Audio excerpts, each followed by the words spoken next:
那讲到文献记录，定定拢会让人感觉真无聊，甲咱的生活无相干。台北市文献馆每一年拢会举办族谱比赛，官方表示，文献其实就是咧记录生活。族谱虽然是家己厝内底记录，不过嘛会当看出整体台湾的历史变化。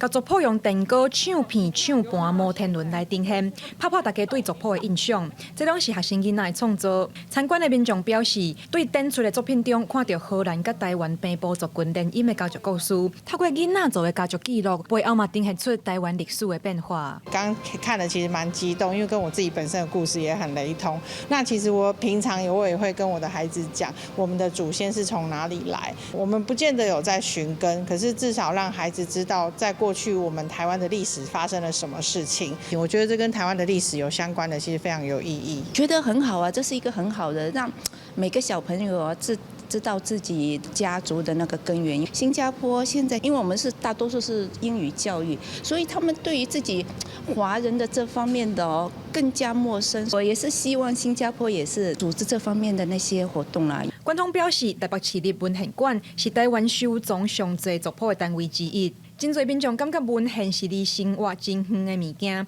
但是这个展览就是为着要让大家知影家庭、家族的相片、录音资料，其实嘛是文献的一款。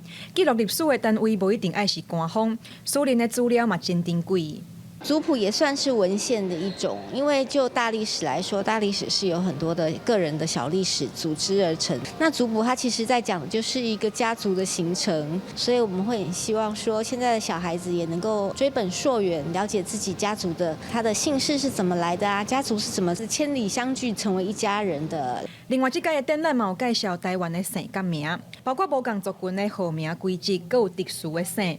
官方表示，除了让民众了解姓甲名的由来，嘛希望大家拢会当开始追溯家己家族的历史，专门做回来做族谱。记者王可选、谢桂林台北报道。